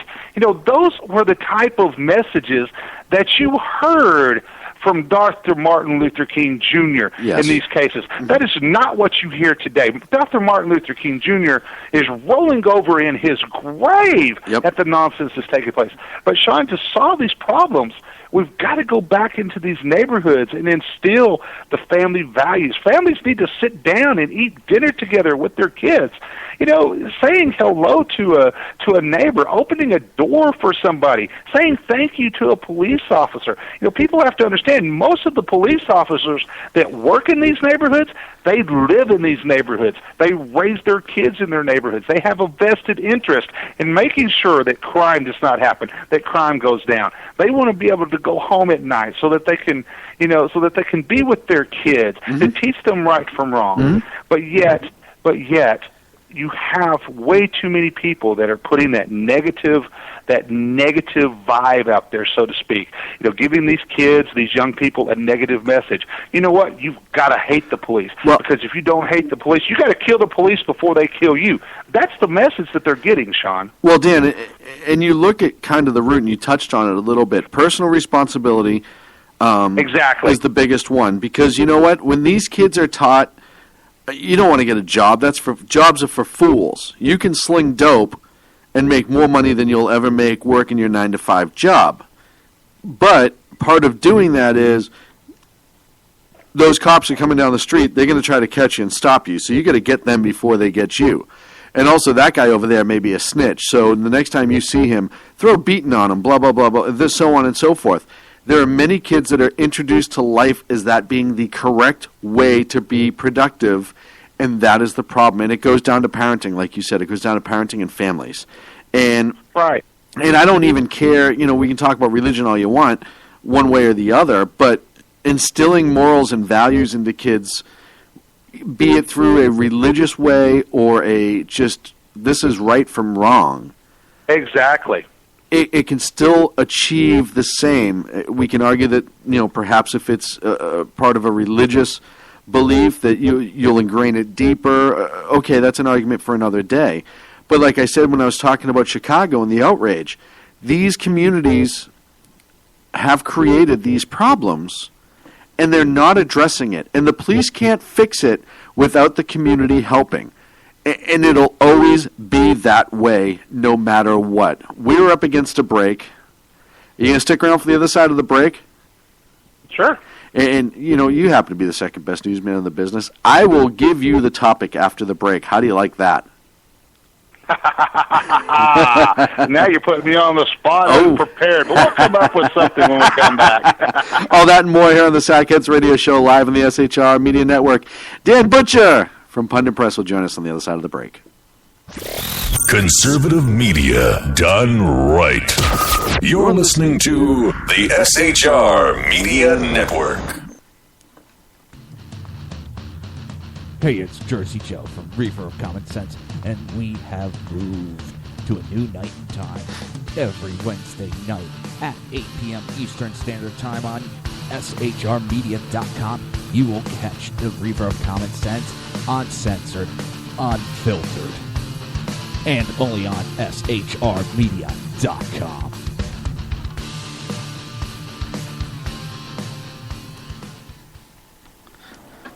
In a world controlled by corrupt politicians, You got a business. You didn't build that. a team of ordinary men emerge from the ashes to give voice to the voiceless and hope to the hopeless. Sackhead Sean.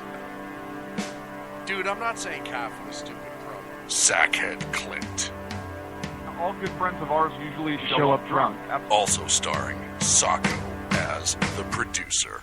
I'm a little bit drunk, 'cause I'm drinking. They are the Sackheads Radio Show. Every Wednesday at 8 p.m. Pacific on SHRmedia.com.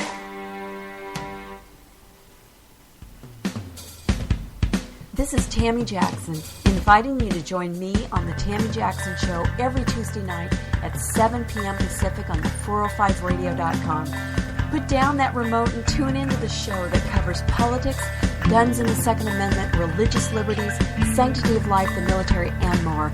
I host newsworthy guests and work hard to be a conservative radio show that's not like all the others. So save Tuesday nights at 7 p.m. Pacific for me, Tammy Jackson, on the 405media.com.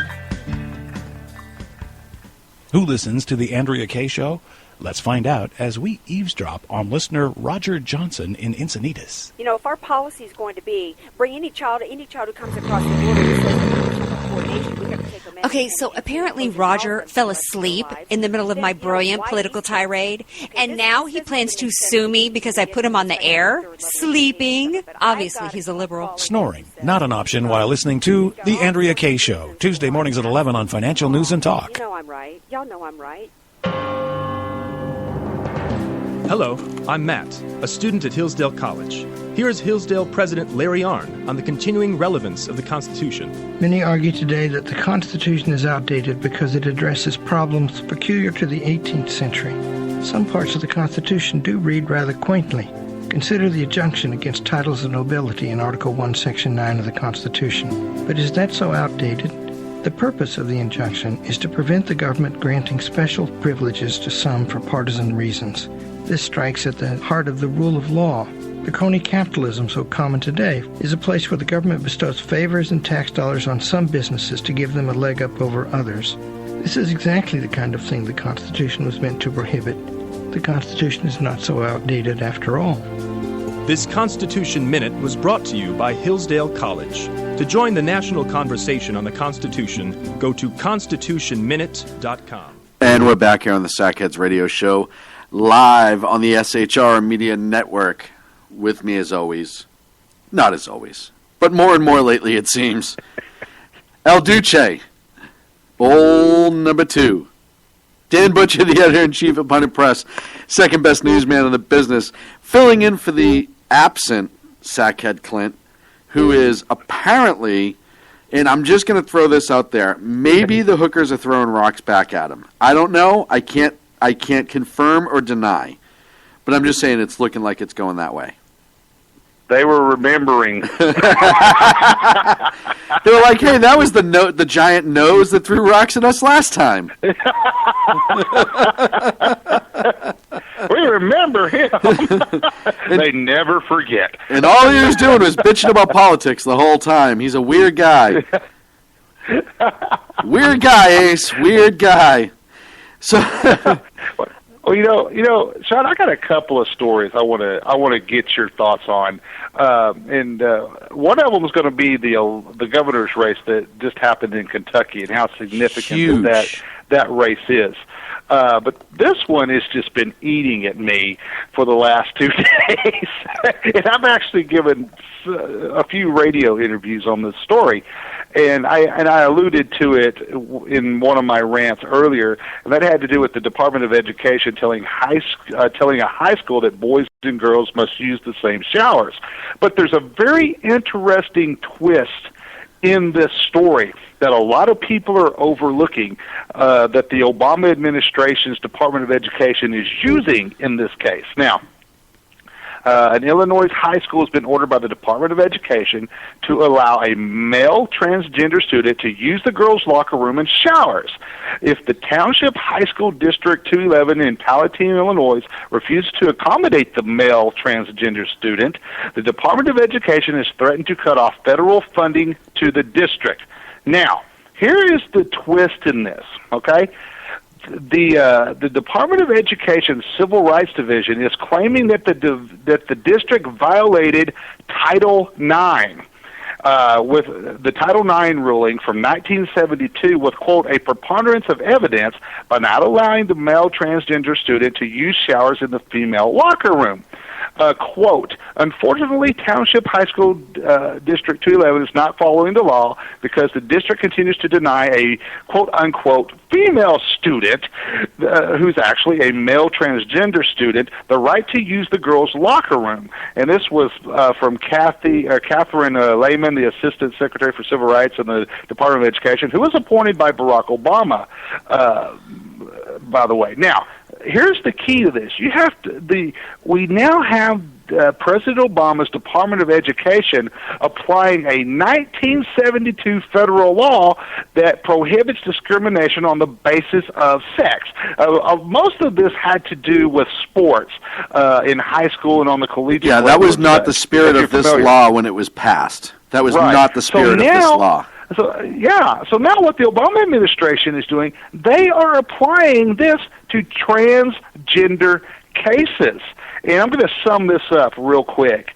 The Department of Education went on to say that student A has not only received an unequal opportunity to benefit from the district's educational program, but also has experienced an ongoing sense of isolation throughout her quote-unquote high school enrollment at the school. Now, I want to quote what the superintendent had to say, because the school district had been allowing the male transgender student to use a completely separate locker room and shower facility.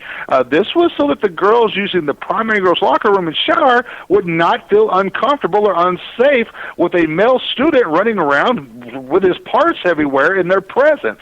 The school superintendent, Daniel Cates, said that the goal was to balance rights, accommodate the male transgender student, and protect the privacy rights of all students when changing clothes or showering before or after physical education and after-school activities. And I think he had a money quote here. He said, "We are very hopeful that we're going to be able to work out and find a solution before this gets to the matter of funding.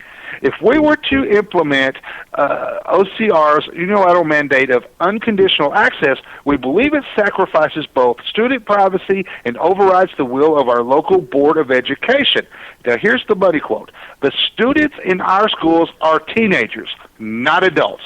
One's gender is not the same as one's anatomy.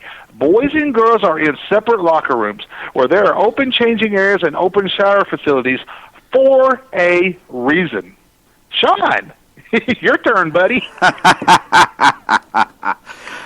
Well, listen, as I said, that was not the intent of this law. Agador pointed out the spirit of this law was to protect essentially one side playing for the other. Exactly. And make sure that nobody got hurt for size difference. It's one of those things that we saw this in California when they passed the bathroom laws out here, right? Anyone high school down, if you identify as one, you can use whatever you want. It doesn't matter if you're a boy, girl, whatever. And this is spreading even more. We talk about this. It's what they want, right? This whole equality thing. Oh, it's equality. If that person wants to identify as that gender, then they should be able to use the bathroom of that gender. Okay. But your rights only go as far until they infringe upon somebody else's. And you talk about the transgender male who was born a male and has male parts that walks into the female locker room and shower. What about the protection? And I believe the government has to offer equal protection. What about the protection of those females who feel uncomfortable, embarrassed, scared, everything that teenage girls feel when they walk around dressed anyhow, now undressed with a classmate who has a penis? Right. And Sean, let me point this out to you real quick.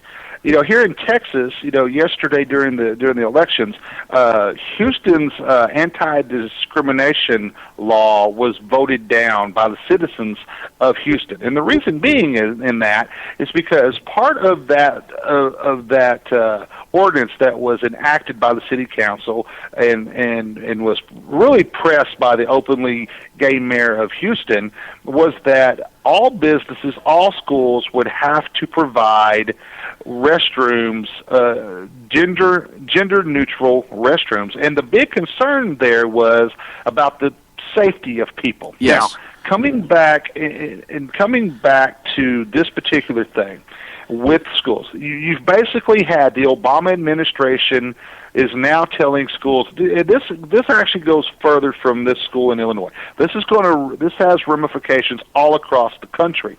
That the Obama administration is now saying, guess what? You have to now allow your teenage boys and girls in your public schools to share showers, to share the same bathrooms, or we're going to withhold your federal funding. Now, here's where this gets dangerous. When you have children in public school, and you drop your children off at school every day, yep, you have a reasonable expectation of a certain amount of expectation for the safety of your children. You're turning the safety of your children over to people that you expect to take care of them. And my argument has been that when you start opening stuff up like this, okay, and my own daughter was talking with me last night about this on the air, and she shared the story about a rape that took place behind a high school building that she knew about. And so the thing is, what is to stop, let's say you've got a pedophile or a serial rapist, what all of a sudden is to stop them from making this a new MO? Hey, you know what? Yep. I'm transgender. This gives me the opportunity and open access to a whole new set of victims that I might not have had access before. They're just handing this to me. And so basically what is happening with this is that we are endangering our children with this type of nonsense, Sean. It's endangering women. You want to talk about a war on women, war on children? Here it is, folks. This is the type of nonsense that we need to really be talking about and pressing and exposing just how dangerous these type of progressive ideas are. Progressives throw this stuff out there. Everything with progressives is a theory. They're not tried and true. So what happens is they bring all of these theories into the real world. Hey, you know what? Everybody can use the same bathroom. Boys and girls can, with raging hormones in high school, can share the showers. Nothing will happen. Nobody will get raped.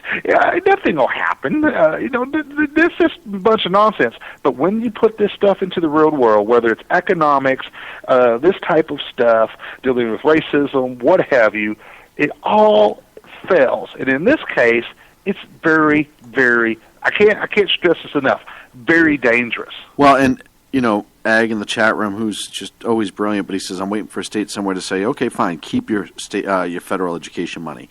I hope so. I truly do. But, the reality is before we even work our way up to the idea of the pedophile using this as a way in, and I brought this, I did bring this up when they talked about the bathrooms here in California a couple years ago. Right.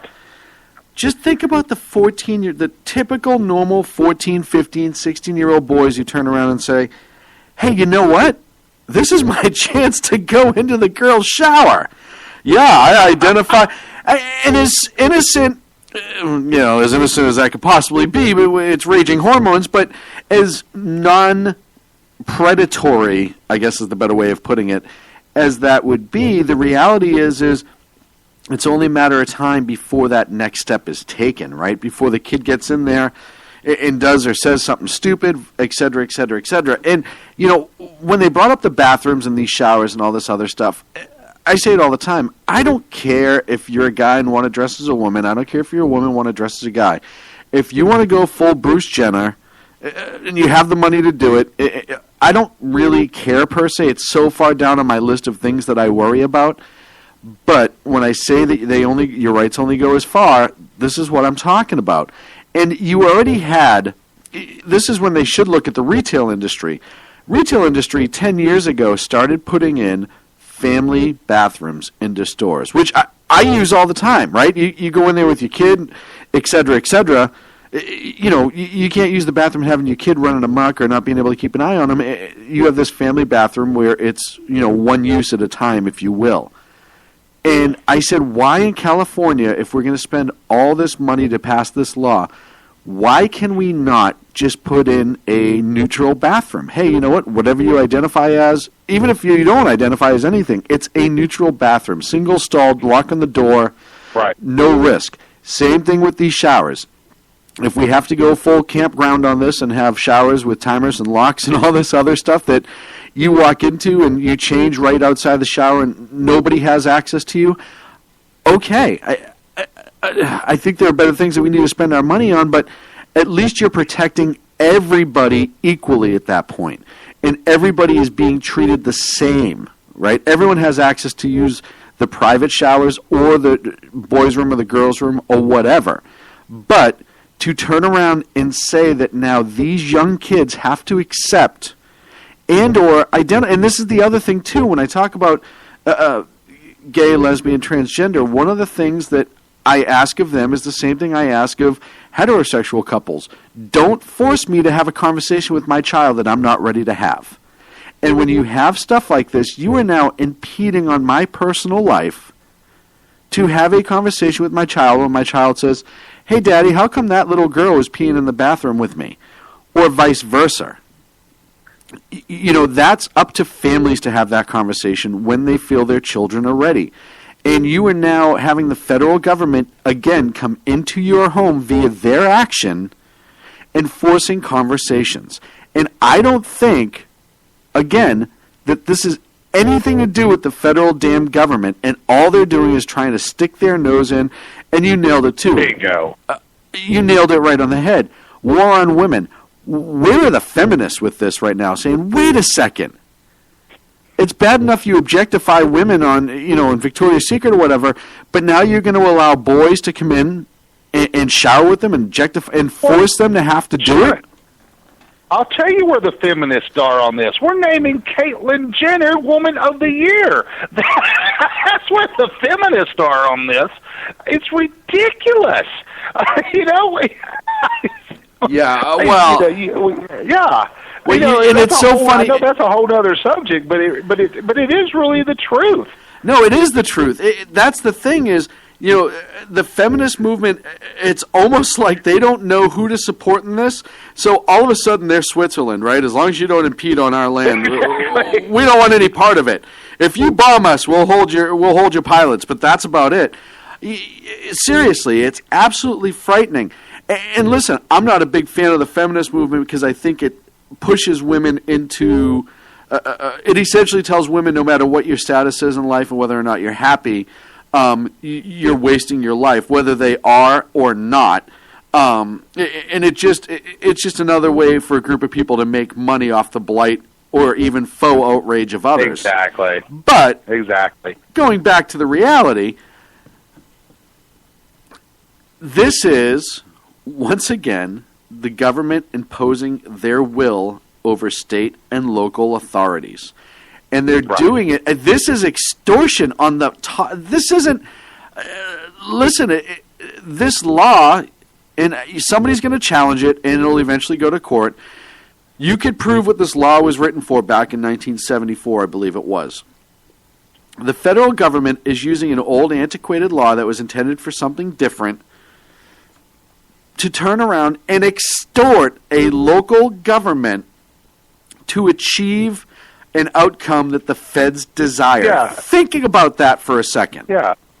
Yeah, the original context of Title IX was to ensure equal, and it was purely had to do with women's sports. This is what Title IX was originally built on, and then it spread to other things. But it was to make sure, the original intent of Title IX was to make sure that women athletes in universities, high schools, etc., had the same funding and the same access to facilities as the men did. That was the original intent of Title IX. But over the years, it has been expanded upon, to now where we have, let's face it, it's every progressive / liberal / Democrat's dream to have centralized control over everything. And of course, the holy grail, the two holy grails of all of that are number one, healthcare, number two, education. And so they use this under the guise of Title IX. Now, that just because this individual kid is identifying as a male, well, now Title IX applies to him / her, whatever you want to use here. And so that is where you were exactly right. They're holding people hostage with the funding. Now, I want to come to this real quick because I know we're short on time. But this, number one, the big story that gives you some sense of hope in all this. This number one is what happened in Houston with that discrimination law being shot down by the voters in Houston. The other had to do with the fact that Republican Matt Bevin was elected governor of Kentucky. And if you weren't following Matt Bevin's campaign, he was if you want to, here in the year, if you want to say, of the outsider candidates, such as Donald Trump and Dr. Ben Carson, Matt Bevin fits that bill. He told the Republican Party to take a hike. I don't want nothing to do with you in this election, even though he was running as a Republican. And so here he is. He had all the latest polls up until Election Day showed him getting trounced by Democratic Attorney General Jack Conway. But in the end, Bevin turned around and beat Conway 52.52% to 43.8% in this election. It was a landslide. So here was a guy that did everything he could to keep the Republican establishment from helping him in this campaign. He ends up winning and becoming governor. Now, of course, the Democrats were very quick to point out that, you know what, the reason he won is because, well, you know what, the voters wanted an outside candidate. So the Democrats are kind of smart in catching on here, as are the Republicans. The Republican voters are catching on to this. And you want to talk about somebody that the liberals, they're going to really be hard pressed to find things to hate about Bevin, because he is a Tea Party favorite. But if you look at this was a picture of his family that he had today. And he's adopted several kids, foster kids, whatever. But if you look at the makeup of his family, you want to talk about a melting pot of a family. He had children, Hispanic, African American, Caucasian, you name it. He had it in his family. Right. So they're going to be really hard pressed to find something to not like against this guy. And the fact that a candidate like Matt Bevin was able to win, and to be honest, Bevin actually shot himself in the foot a few times in this campaign. That's why he was trailing so far in a lot of the polls, but I think the polls were really miscalculated. Well, and we know about how polls have been just, exactly. You can't trust polls lately. Exactly. I paid no attention to them a lot of times, although we have to quote them to kind of gauge. But in this case, this is something to give, especially those of us on the conservative side of things, to give us hope, and it kind of gives us a good feel for what the voters' mood is heading into this 2016 presidential election. And not only do the Democrats have to pay attention to this, but be damned, the Republicans better pay close attention to this as well, because I think you're going to start seeing, the Tea Party was never meant to be a party. It was supposed to be a movement, right. And it has expanded into the conservative movement and a lot of those values and it continues to this day, and it's far from being dead. And you're going to start see. I think you're going to see. We're starting to really get a gauge on the voters' attitude and mood here, and they are tired, sick and tired of all the BS, Sean. Well, and when you look at typical politicians, and again, talking to Liberal Jake today, and I got to give him credit where it's due, he said, if you tried to be a Donald Trump 4 years ago, maybe, but 8 years ago, it wouldn't have gone as far. People wouldn't have been enamored with the non-politician who says what he wants and doesn't care about PAC money or whatever because he doesn't need it. People would have been like, almost like they were the first time Donald Trump ran for president. But now people are so disgusted with the ideas of politicians in general that a character like Donald Trump can just bloom in front of everybody and go a long way. And I know he's starting to slip in the polls, and that's only because, the froth is starting to wear off and we're getting down to the actual coffee underneath. You're starting to see people who are actually going to go somewhere rise, i.e. right now Dr. Ben Carson, and others as well. And I'm not playing down Ted Cruz or anyone else who has a legitimate chance. I'm just pointing out that Carson's leading the polls right now. But the same thing happened in Kentucky, right? They went for the non-politician. They went for the guy who kind of didn't care, like you said. He told the Republicans to screw, I'll do it myself. He got a running mate who is absolutely brilliant, an Air Force veteran originally born in Detroit. I think blew everyone away that she was black. I think that, I'm sure there's still people on the Democrats going, oh, I can't believe he did that. But, she's very intelligent. If you read everything about her, she knows she's a small business owner. That's how she started out after the military. It looks like there's no flies on her either. So you have these two people who the public could identify with and politicians could not. And that's how they got elected. And they may not be perfect, and I don't care. I don't expect them to be perfect, but I expect with somebody like that you will have more realistic legislation go on in a state because they are real people who are running a government, which is how our government is supposed to be run. Exactly. And, Sean, I'll make this prediction right now. Kind of starting to fill out how some of the Republican candidates are starting to drop off a little bit. Donald Trump's not going anywhere, folks. Right. He's going to stay at the top. I think Dr. Carson's going to stick around for a little longer, but I think he'll start to falter a little bit.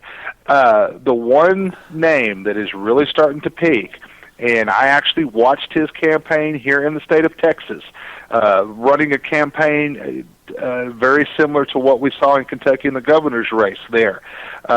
True grassroots campaign, snubbing his nose at the Republican establishment, and that is Ted Cruz. Ted Cruz at this point is running a very smart campaign.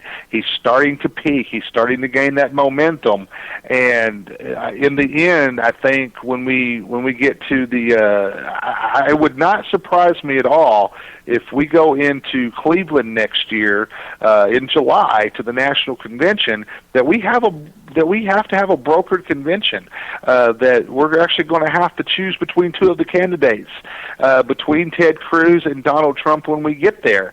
So I think it's going to be those type of candidates that are going to come to the forefront, because that is what the people want. Yep. And that is certainly not what the GOP establishment is wanting to hear. But they're not going to have a choice, and that's exactly what they don't have a choice. They didn't. Exactly. They're not going to. And those on the left who with Hillary Clinton identifying with the normal people. Just a reminder of my own backyard today in Sacramento. There was a private fundraiser for $2,700 a plate. So if you wanted to be a normal person and get close to Hillary Clinton, as long as you come up with $2,700 for a cheap lunch, that tells you everything that's going on that side. Hey, we're up against a break. Dan's back tomorrow at 5 p.m. on the West Coast, 8 p.m. on the East Coast for news and commentary with Dan Butcher right here on the SHR Media Network. Make sure you check out everyone on SHR Media. Great people, great insight. Agador, Red Fox with Cal Fritzy, our bestest Canadian friend to the North A, Jersey Joe, everybody. Check them out, and you won't be disappointed. You might be disappointed in me, but you won't be disappointed in them. The second best newsman of the business, editor-in-chief of Pundit Press, Dan Butcher, sir, thank you so much for joining us. Oh, it's always a pleasure to be on with the second best Sackhead as well. Thanks a lot, Sean. That's it for the Sackheads Radio Show. We'll be back next Wednesday at 8 o'clock Pacific, 11 on the East Coast. Make sure you check out the podcast if you missed any part of the show. Download it on Spreaker. Just search SHR Media. Slide on down to Sackheads.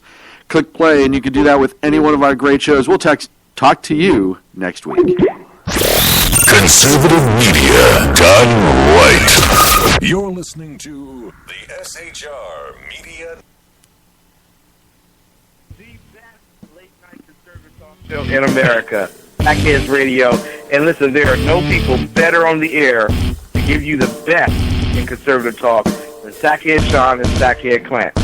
And we're working on the immigration papers for a certain other guy who happens to work here too. But for those who are tuning in around the world to the best in late night conservative talk, Sackheads Radio.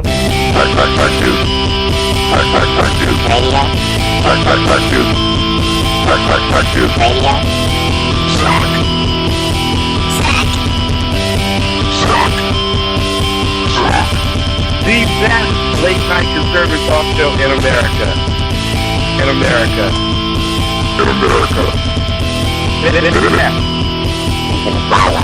And in this web was a large...